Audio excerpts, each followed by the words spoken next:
Hi friends, எல்லாம் சௌக்கியமாக இருக்கீங்கன்னு நினைக்கிறேன். நானும் சௌக்கியமாக இருக்கிறேன். இந்தியா வந்துட்டேன். 10 நாள் ஆச்சு. அமெரிக்காவிலேருந்து இந்தியா வந்து 10 நாள் ஆச்சு.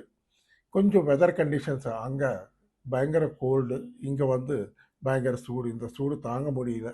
அதனால் கொஞ்சம் 10 நாளாக ரெஸ்ட் எடுத்து இன்னைக்கு கொஞ்சம் வீடியோ பண்ணலாம் அப்படின்னு பார்க்குறேன். ரெகுலர் வீடியோஸ் பண்ணுவேன், கொஞ்ச நாள் பொறுத்து இப்போ பண்ணுறேன். கண்டிப்பாக ரெகுலர் வீடியோஸ் பண்ணுறேன்.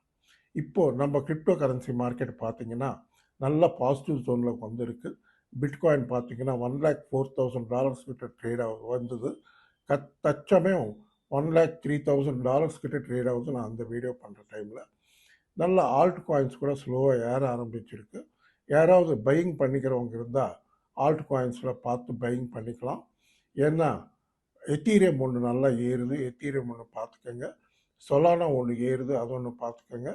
அதுக்கப்புறம் டாச் காயின் ஒன்று பார்த்துக்கோங்க, டாச் காயின் கூட மேலே ஏறுது.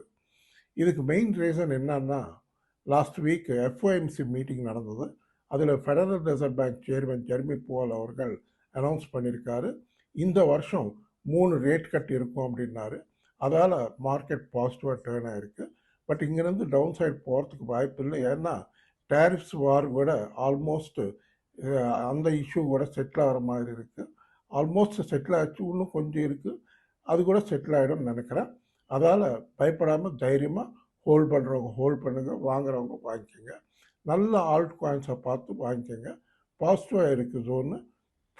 ஃப்யூச்சரில் இன்னும் ஒரு 15 டேஸ் 1 மந்த்துக்கு அப்புறம் இன்னும் பாசிட்டிவாக ஆல் டைம் ஹை கிராஸ் பண்ணிடுச்சுன்னா பிட்காயின் கிடுகிடுன்னு ஏறும், பார்த்துக்கோங்க. ஓகே ஃப்ரெண்ட்ஸ், இந்த வீடியோ பிடிச்சிருந்தா தயவுசெய்து நல்லா லைக்ஸ் வைங்க, நல்லா ஷேர் பண்ணுங்கள், நல்லா சப்ஸ்கிரைப் பண்ணுங்கள். நன்றி, வணக்கம், மீண்டும் சந்திப்போம். பாய்.